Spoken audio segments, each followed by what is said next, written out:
representing. Today we're going to talk about Blue Beetle. Not necessarily Blue Beetle, but a character in Blue Beetle. One of the antagonists. He was more of the muscle, but played a really important part in this role. And it was played by Ruben Trujillo. Right, he's a good native actor, choreographer. Career spans many years. I have this action figure. His name is Ignacio. I don't know if it's Carapax or Carapax. I'm not sure how do you pronounce it, but this is it right here. Right? Now, pretty cool looking figure, bigger, like the packaging is pretty big, it's humongous, right? I couldn't set it because it's gonna take up all of the screen. Looks cool, right? Looks cool. I'm gonna be honest, it's not anything surprising to me because to me he looks like a mini Hulkbuster from Iron Man 3, right? So like the suit isn't anything like out of the normal anymore because I think we've seen them all through Tony Stark's, through Marvel, right? But this is a pretty cool rendition of what they did with this armor for this particular character, right? I love Blue Beetle. I thought it was great. It was a good Chicano movie. Like I've been saying, representation matters. So big ups to everybody that put that movie together. I'm a big fan of Xolo Maridueña, especially because he has a Nahuatl name like me. So before we open this up, right? Before we open this guy up, I want to talk about this one scene that took me completely by surprise. It lasts for 1 second, right? It lasts for 1 second, and it's the part where his memories are given back to him, right? I'm talking about Ignacio Carapax, right? His memories are given back to him, and he starts seeing like what happened to him as a child. So apparently he was indigenous Mayan from Guatemala, and his village got bombed. Like his mom died after getting bombed. There's like one split second. There's 1 split second you get to see. It says Escuela de Americas. And if you don't know Escuela de Americas, it translates to School of Americas, which was basically a training ground for different Latin American countries to learn how to be murderers, right? Like they were learning how to be how to commit genocide. They were basically it was basically training for death squads, which is what happened in a lot of these Latin American countries, like Colombia, like Panama, Guatemala, Haiti too. They would there's just a whole history of coups that were backed by the United States in order to save their resources that they were extracting from, right? So in this particular instance, it shows this scene, right? It shows this scene, which I was not expecting because that goes deep, right? Whoever wrote this, which I need to find out who it was, really went deep with it. They went deep with it, like deeper than Atlantic. Like they went deep. People don't talk about that. People don't, they just kind of erase that history because they don't want to, talk about all the atrocities that this country has committed on others, right? So it was these death squads are very strategic. The way they basically wiped out a whole population of people, right? In particular, the Mayan indigenous. There's this good book called Bridge of Courage by Jennifer Harberry, and it talks about it's basically each chapter is a story from a Guatemalan person that was going through that genocide, right? That genocide that was happening in Guatemala, committed by these right-wing death squads, right? So yeah, I bawled because it's just so sad how they strategically would go into these villages and just massacre people. They would separate the children from the parents. They would torture, execute the men. They would rape, execute the women. They would just execute the children. Like, it was just sad. It was a sad situation. They would bomb them from the skies. They were just it was just genocide. It was just genocide in Guatemala. And it's a story about each person that went through it through their own perspective, whether they were soldiers in the rebellion, the resistance, or whether they were students, there were healers. The introductions by Noam Chomsky, and he talks about like the history, like the real history of what happened to Guatemala, like these different Latin American countries at this time. Well, and in years ago since colonization happened. I think in the book, what was frustrating, because I personally know like a couple of the people that wrote chapters in the book. What was frustrating is that when they came to the United States, they were protesting. They were trying to make their voices like loud for people to hear and like know what's going on in Guatemala. But what was frustrating was that they were being ignored.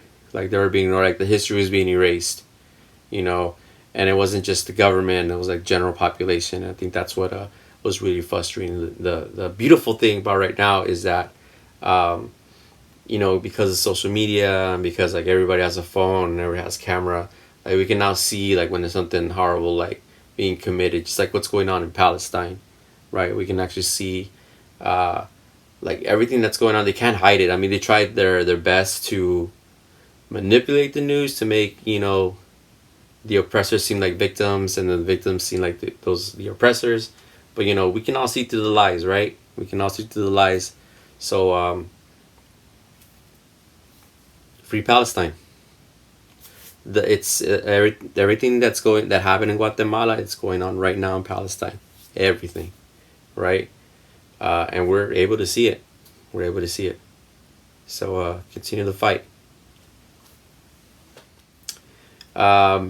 But anyways, yeah, like I was very surprised that they showed that. I really like I was already enjoying the movie, and they showed that, and it blew my mind. I was just, yo,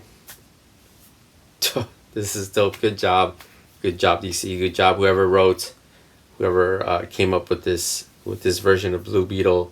I loved it. I had a conversation with my brother about it afterwards, and I love this character, this the Guatemalan dude with the armor. It was beautiful that it was great. It was dope. It was dope. It was a good story. Susan Sarandon was the main antagonist, but Susan Sarandon, she's like hardcore, like activist, and like nothing but love for her, and I knew she joined the cast just because like she knows what's up. She knows what's up. So big ups to Susan Sarandon. But yeah, let's check out this character. Let's check out this action figure, right? Because that's what we're here for. All right. Okay, so I'm gonna start with some of the small stuff. Came with a stand and a card. See it? This is data file. I'm gonna go ahead and read what it says about Carapax. I like his story. It says real name Conrad Carapax. This is Ignacio, bro. An experienced lieutenant and war veteran, Carapax, Guatemalan, with inscrutable Mayan features hardened by his 50 years and military demeanor, is now the bionically enhanced right-hand man of Victoria Cord. I can't read anymore, y'all. Cord. Having endured the experimentations of Cord Industries, Carapax is able to unleash virtually indestructible weaponry at will, but underneath the heavy armor, he is struggling to mask the scars of his past battles. Alright, y'all, so here he is. So he stands at about, I'm going to say 8 inches. I mean, a big dude. I'm not sure. So a lot of points of articulation in this guy. He can move around, fly.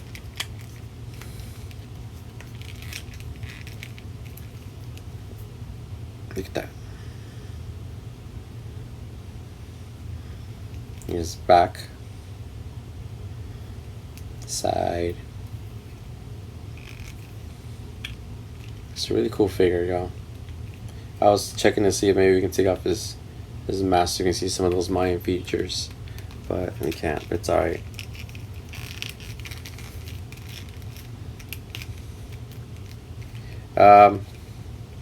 I like him. I think he's cool. I want to put him somewhere. I don't know where to put him though yet, but yeah, I can put him next to this Mayan.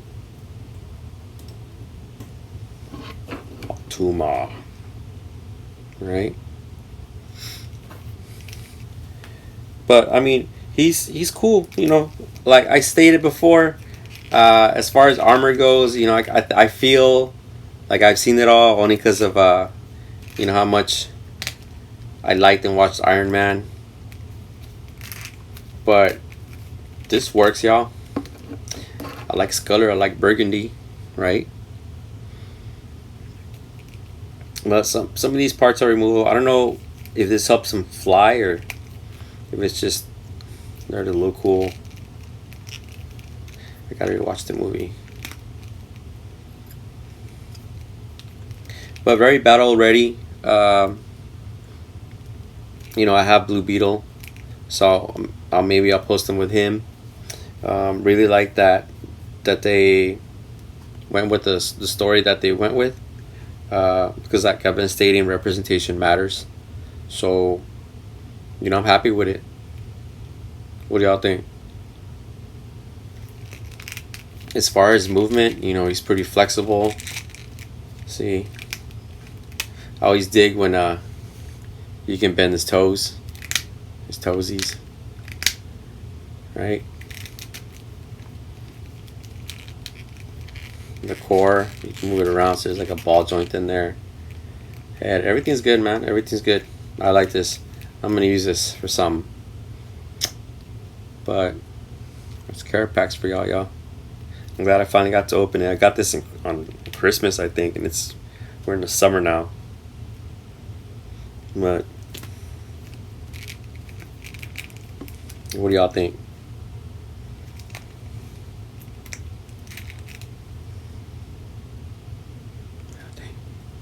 Want to not apologize that I made this more of like a history lesson rather than like, you know, really talk about like the action figure. But I am talking about the action figure. I'm talking about like, you know, the what's inside the armor, right? What's inside the armor? You know, what's inside your heart, right? That's what matters, y'all. That's what matters. And he redeemed himself in the movie. Right? I think he redeemed himself. He saw who he was. You know, because that's what they do to you. They make you forget who you are. You know, they make you forget where you come from, where your roots are, and they try to replace it with machine. But he was able to break through this armor, right? So he saw his raíces, his roots. He saw his mother, right? He saw his mom, and he came back. He came back. And he did a good thing, right? And that's what it's about. That's what it's about.